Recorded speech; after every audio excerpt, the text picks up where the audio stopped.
at Mercy Center. My name is Kate McKenzie, and I'm the Executive Director of the Mayor's Office of Food Policy. I want to acknowledge and thank our hosts, Marianne and the whole team here at Mercy Center. We know that the work you do here is clearly so essential to this community, and it is so amazing to witness it firsthand, and really the value of your volunteers and your staff cannot be underscored. That is just so amazing. We're here to celebrate today. What we're here to celebrate is the result of years of advocacy and partnership. Efforts from advocates here in the room like Bronx Health Reach, CUNY Urban Food Policy Institute, the Food Bank for New York City, City Harvest, West Side Campaign Against Hunger, and of course with the support of funders like the Robin Hood Foundation, Helmsley, and the New York State Health Foundation.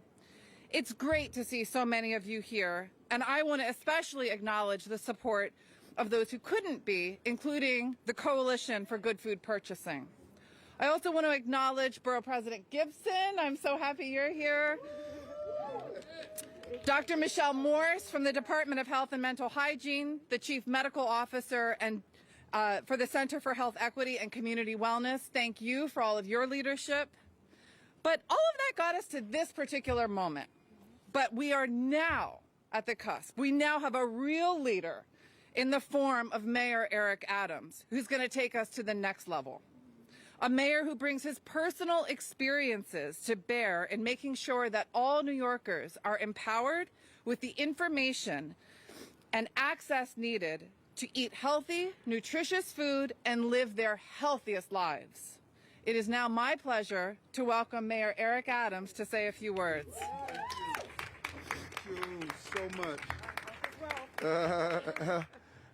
Health is wealth, and it's a transitional moment because many of us are afraid. And, you know, when you start talking about pushing back on things that we were told were healthy just to find out they're not. And food is more than what you eat.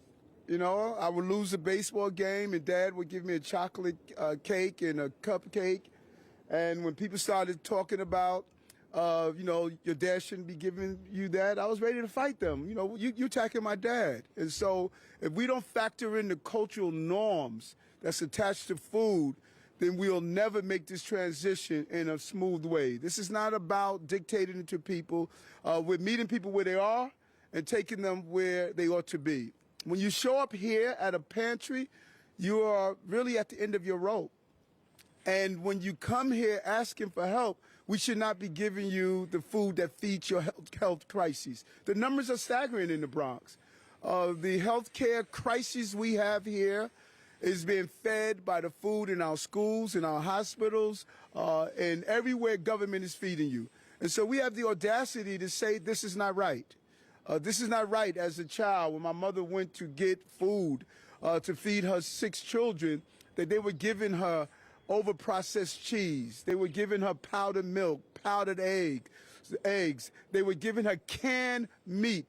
Little did she know that was going to feed her diabetes, her heart disease, her arthritis. And so we are just bold enough to say this is not the legacy that we're going to leave. That food has life. Do me a favor, hand me that cucumber for a moment so people can see. This is life. And when you give food like this out, Mercy Center, you are saying to the people of this community, we love you and we respect you. You deserve what they have downtown. They're not giving canned meat on the Upper East Side. They have some of the best food. So why can't you have some of the best food? And you have a mayor that's saying he's not going to listen to the noise of those who are saying you don't deserve it. He's going to say you deserve it, and we're going to deliver it. That's what you deserve, and that's what I'm going to do for you as the mayor of this city. And so I'm proud to be up here today at Mercy Center. As soon as I saw you, you said what? I got to bounce. You know,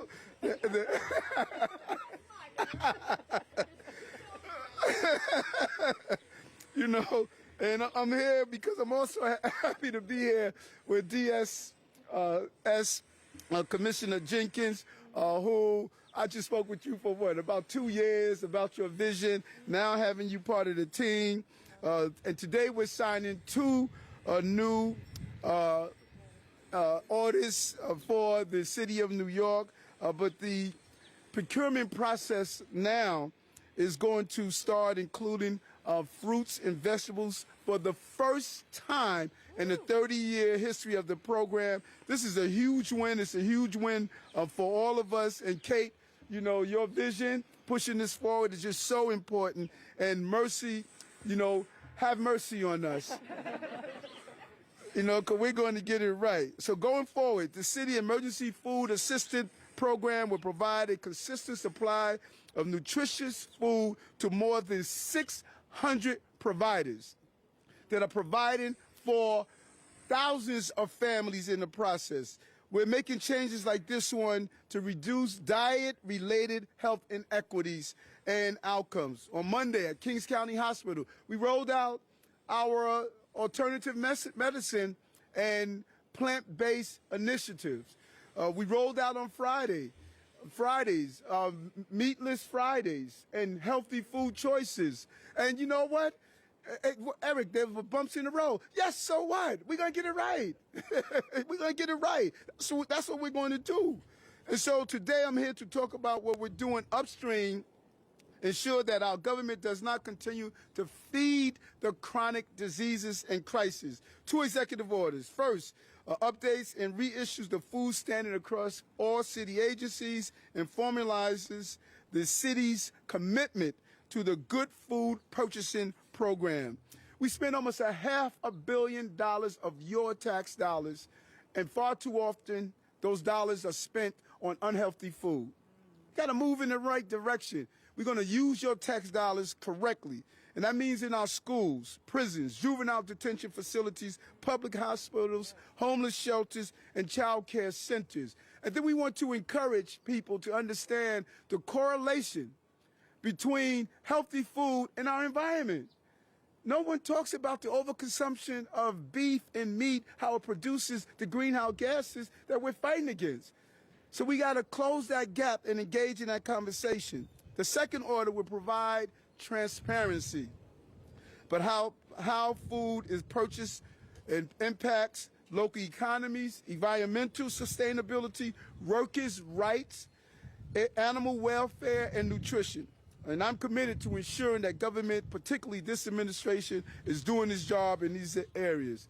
And finally, we're going to sign an executive order today. This is one of my favorite ones, to ensure advertisement and promotional materials from every city agencies must promote healthy foods. We cannot continue to promote unhealthy, sugary drinks, fast food, fat contents, overprocessed food that creates our healthcare crisis. Even the birds are singing my praises for making this happen. 11% of adults in New York City consume no fruits or vegetables. 11%, no fruits or vegetables. 2% of adults consume sugary drinks daily, feeding their crisis. And so nutritional equity and food justice go hand in hand. By changing the way New York City promotes and advertises healthy food, we are empowering New Yorkers to do the right thing and put them on the right pathway. I'm excited about today. Promise made, promise kept. I said this on the campaign trail. I said we're going to go after the food. We're going to go after the food insecurity. We're going to go after the bad food in our community. That's the promise I made. That's the promise I kept. I promised we're going to change school food. That's the promise I made. That's the promise I kept. I said we're going to expand lifestyle medicine in our hospitals. That's the promise I made. That's the promise I kept. I'm going to make the promises, but most importantly, I'm going to keep the promises. And today is another promise we met. And I cannot thank Mercy Center, all of your volunteers for being out here and providing the love through nutritional food. Let's continue to do so. Great job, Kate, and your entire team. Thank you. Thank you so much, Mr. Mayor. Thank you so much. And You know, one of the big announcements is that Mr. Mayor mentioned was that the Emergency Food Assistance Program will be ensuring that fresh fruits and vegetables are part of the regular stream of food coming across the city. This man here, Mr. Gary Jenkins, Commissioner of the Department of Social Services, is going to make that happen. I have had the extreme pleasure of working with Gary, and I know firsthand his commitment, his personal commitment and his professional commitment to health and wellness. Welcome, Gary. Thank you. Thank you, Kate.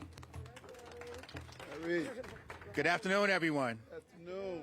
Thank you all for joining us today, and thank you to Mayor Adams for convening us together to discuss the administration's commitment to procuring, preparing, and serving healthy and nutritious food to New Yorkers across the city. We all know that a nutritious diet is one of the keys to a healthy and prosperous life, and oftentimes, New Yorkers experience challenges accessing healthy and nutritious food. To that end, rethinking our city's approach to food justice requires bold and tangible actions. And as the mayor has said, if we want to encourage New Yorkers to be healthier, the city must set the tone. Today's executive order will ensure that agencies across the city provide healthy food options to New Yorkers we serve, including some of our most vulnerable residents. By providing our communities with healthy food options, we can more effectively help reduce diet-related health inequities and diseases for all New Yorkers. In addition, I am also excited to announce today the official release of DSS HRA's new food distribution program procurement for our Emergency Food Assistance Program, EFAP. EFAP is an existing program at DSS HRA that purchases and distributes food to close to 600 food pantries, soup kitchens, and community organizations throughout the 5 boroughs. This important program proved to be a vital lifeline for many New Yorkers experiencing food insecurity during the pandemic. And we are excited to continue building our progress to reach even more of our neighbors. And starting today, is codified in our new RFP for the program. We will now require our vendors to distribute fresh fruit and vegetables to all of these important organizations, ensuring that communities have access to healthy and nutritious food. A personal note, I'm the youngest of 8 kids, born and raised in Brooklyn, still starts with a B. I know I'm in the Bronx. Still know that. But, you know, my family, we grew up on cash assistance. It was a struggle. And like the mayor said, we were that family in line getting that unhealthy food, right? So today, under Mayor Adams' leadership, we're changing that direction. We care about New Yorkers. We care about those families so that way we can grow and be a healthier city. So Mayor Adams, thank you so much. Thank you, brother. Appreciate All you, right. man. I think we're going to do some signing. Yes, but before we do signing, we can't be in the BX without the BX ball president. You know what I'm saying? We gotta bring on our.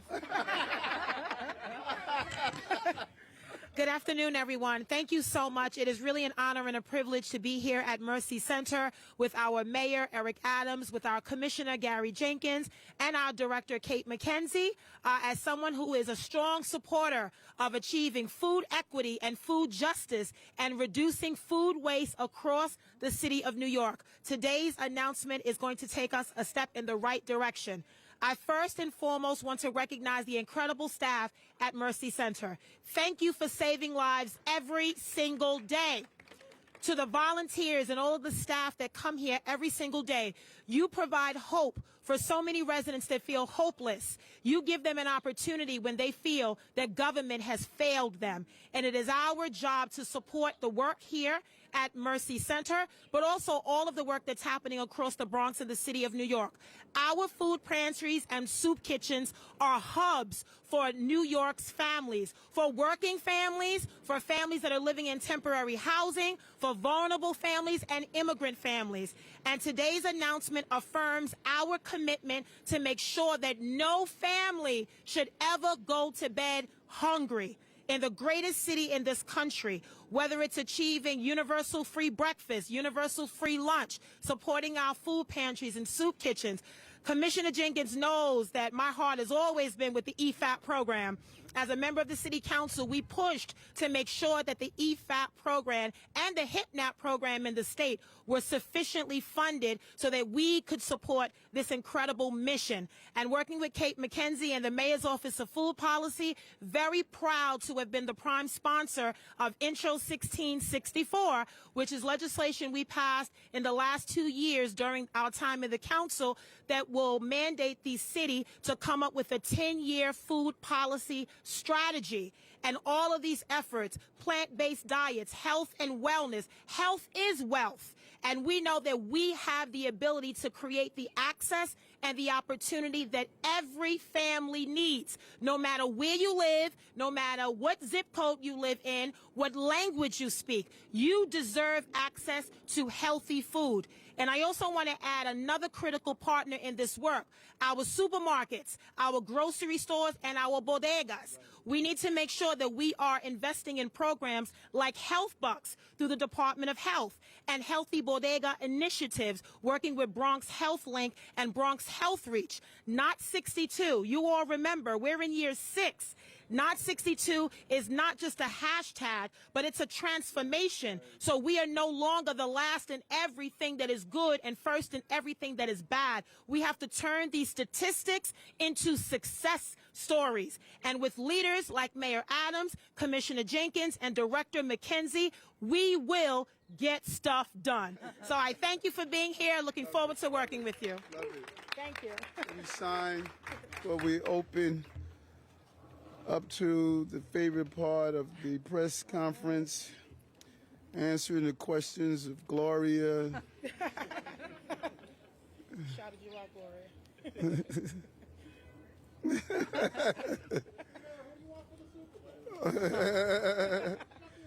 No New York team is in, so yes. Gary. Healthy food, New York City. Excellent. She can come in and join. Come in and join. Come get in this picture. Yes, Dr. Morris. Yes. Get that picture. Okay. Topic first. Let's start with Michael. You get off? Okay. Michael, you know Michael's always a off-topic guy. My question is, could you give us some examples of the food that's available today before you sign the order that will not be available going forward? And some of the new food that currently is not available that will be introduced as a result of this order? And my second question is, does this affect the DOE? You guys, I'm happy to jump in. Thank you for that question. You know, part of the Good Food Purchasing program is about tracing where our food comes from. We go to the grocery store, we can figure out where, you know, these are from California, these are from Florida, this is from New York. We want to know that we're buying apples from New York. So we're still going to buy apples. We're just going to make sure that they're coming from New York when we can make sure that they're coming from New York. And it absolutely applies to the Department of Education.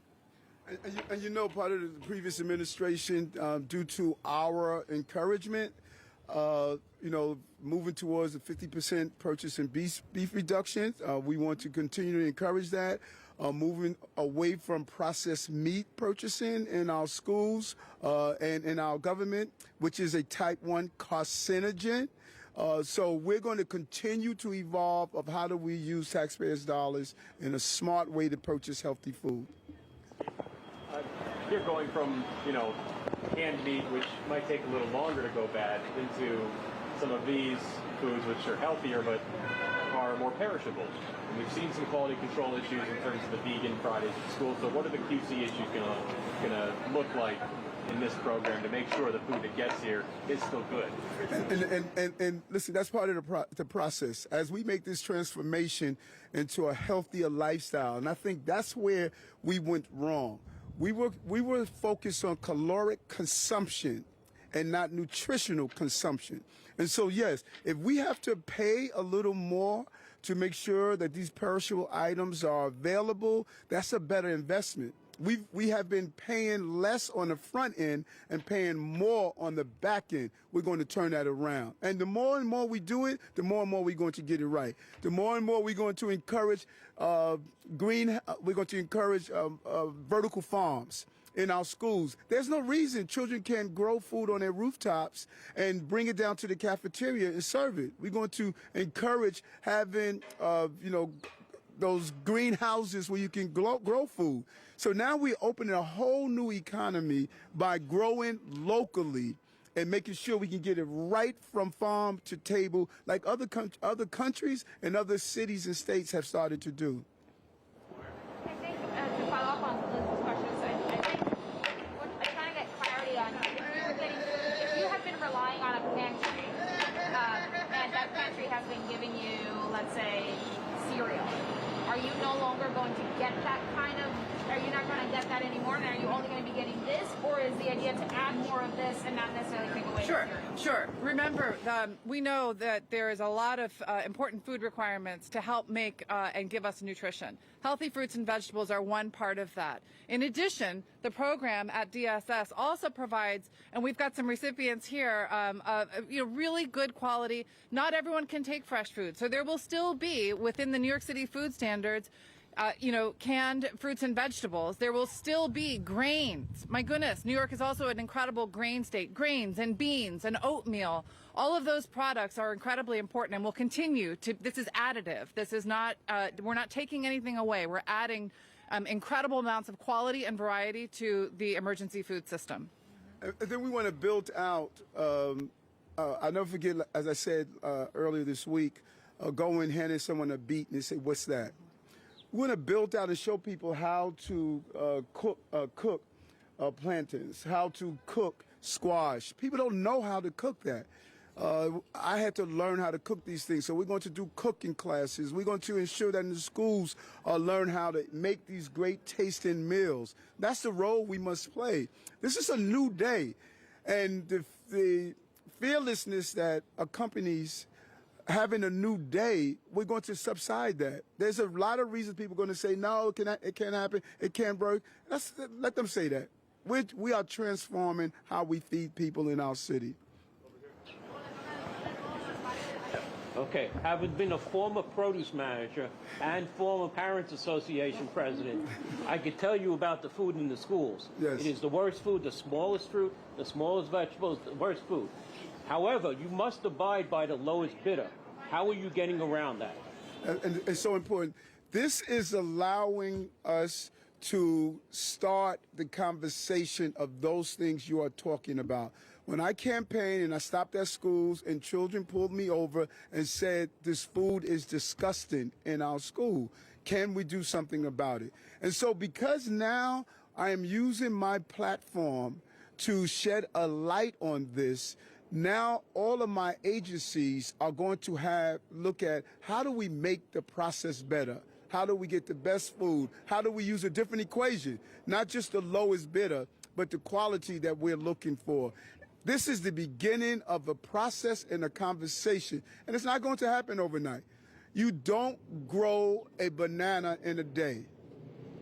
We are in the process of getting it right. And we should be encouraged that we're getting it right. 70% of 12-year-olds have early signs of heart disease. That's our #1 killer. And no one seems to care. I care. What's up, Jeff? Good. I'm wondering in terms of like food deserts and neighborhoods like this, that or ways to help increase of food for people who maybe are, working Yes. who just go to the store. Yep. Great question. We need to be creative. I love the food bucks. You spend $2 on something at one of the green markets, they match it with another $2. And part of our plan of using the digital wallet, we're going to use incentives. If you are on SNAP, you buy healthy food, we're going to match it in a digital wallet. If you are on WIC for your child, if you buy healthy food, we'll match it. So we're going to encourage and incentivize bodegas, local bodegas, to carry healthier foods. We're going to expand our green market. Do you know that NYCHA is not allowed to have a green market? That's unbelievable. When you look at the health crisis in NYCHA and they can't have green markets, that's over. That's over. They will be able to have green markets. We're going to identify the locations. The policy must meet the necessity. And so we're going to encourage access to healthy food. And now we have a real crisis around retail spaces. So why not use those retail spaces and turn them into useful places that we could expand what they're doing here? That's what we must do. We must push the agenda forward of access to healthy food. And then we need to show the affordability of it. New York One took my recipe of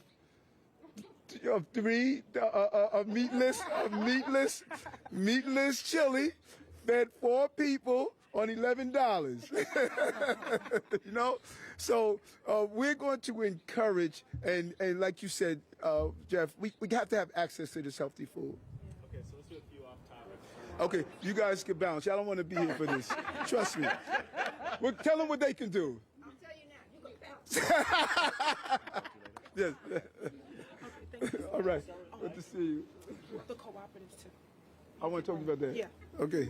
This is kind of a softball. You don't give softball questions, man. You know, there'll be promises made, promises kept here. The speech you gave us a rousing speech at the breakfast this morning. So I want to ask you about, another kind of sustenance. Like, can you talk a bit about your spiritual life, like your spiritual upbringing, like people that have influenced you spiritually, like, and how you kind of, direct that into your public life? Listen. And Gloria, you have heard me say this over and over again. I am not here because of my skill set. I'm here because of the power of prayer. People have prayed for me. When you look at the anatomy of my life, when you look at a young man dyslexic, didn't want to go to school, arrested, a young man that had to study harder than everyone else, running in this race. You all saw this mayoral race. You saw how challenging it was. People who have known me for years, all of a sudden forgot about my history and police reform, criminal justice reform. All the odds were against me. It's only the power of prayer. And that prayer I got from my mother. My mother took us from a rat-infested 4-story tenement building on Gates Avenue, and she said, baby, we are going to go to Queens in a house. And I watched her pray all the time. I wake up in the morning, I pray, I meditate, exercise, green smoothie. I start my day with prayer, I end my day with prayer. So that was not a speech. That was an analogy, an anatomy of my life journey. I'm here because I can walk down the block and people will stop me and place their hands on my shoulders and pray. These folks have been praying for me for so long. And they know what I'm talking about the power of prayer. You start the month out not having enough money to pay your rent, and somehow you find it. That's prayer. And so mother was able to hit the numbers. You probably don't even remember numbers. Mother was able to give people a hand out food for us. I didn't even know what clothing was new, and because people just gave us clothing from the neighbors on the block. Prayer has sustained me, has motivated me, and I'm bringing that prayer into my city because we lost the power of prayer. I just believe in the power of prayer. Amanda first. Good afternoon, Mr. Mayor. How are you? Quite well, Amanda. Good. I unfortunately don't have a softball question. So I was wondering if you could explain some of the changes that you've made to the city's org chart, specifically around why the NYPD will report directly to you instead of Phil Banks, why the housing portfolio won't be with the deputy mayor, and why the Office of Labor Relations is under your council instead of the deputy mayor. Well, okay, first, we've never had a deputy mayor of public safety. Police commissioners always reported directly to the mayor, always. Chancellors always reported directly to the mayors. You know I ran on public safety, and it's imperative that my commissioner reports directly to me. The role of the deputy mayor of public safety is to do something we have never done before. It's to align all of our public safety apparatus. We have hospital police. We just had a shooting in the hospital. And the hospital police personnel, they're not even clear on their real mandate. We want to align our school safety agents. We want to align our homeless service police. So the deputy mayor of public safety is going to align our entire public safety apparatus, and we're going to move as one unit. The police commissioner is going to run the police department, and she's going to report directly to me. And I continue to say, you know, I'm just so happy that I picked the right police commissioner. And so we're moving around the org chart based on my analysis of how to better run government. Can we do something? Can we let these folks get their stuff? Yeah, let them flow. Don't worry about that. Listen, they gotta. You get your stuff. Come on, get your. Yeah, I'm gonna help you. But in the meantime, I don't want these people waiting online. I'm gonna lose votes. They're waiting online. You know. So I'm looking at the org chart, and we how you doing, Queen? I'm moving around. I'm moving around.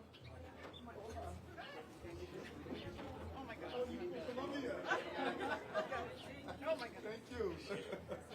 You know, we're moving around our org chart based on the needs, and we're going to adjust it based on the needs. I'm not going to be stagnant. I'm not going to say, well, this is traditionally the way org charts are. I'm going to be flexible and find exactly the way I want to do so. Trying to figure out what's the best fit, you know, so who's reporting this? Based on my, you know, everyone would tell you that my skill set is structure, and I know when it's right, and I'm willing to change structure if it's not right. And right now, we know this for sure. Let's be clear on this. We know that our housing policy has not produced a product that we need. We know that we've been failing in education. We know that we have not been producing the product that New Yorkers deserve. And so I'm going to continue to move and shift until I get the right combination that I know we're producing the product that we deserve. Do you have any reports or any way to analyze whether or not it's effective? Yeah, it'll come to me. My team is going to give me the report. You need to see the finished product. That's what we should be more concerned. Eric, what's the finished product that you're going to give us as New Yorkers? Everybody wants to see reports. They want to see things analyzed. You need to see the product. My children educated. My streets are safe. We're building housing. We're dealing with a mental health crisis. I'm going to give you the finished product that you deserve. Okay, we're going to have to wrap. So we need Matt and then Jeff, and we're going to wrap. Sorry. Mr. Mayor, how are you doing? Good. How are you? I'm doing okay. Thanks for asking.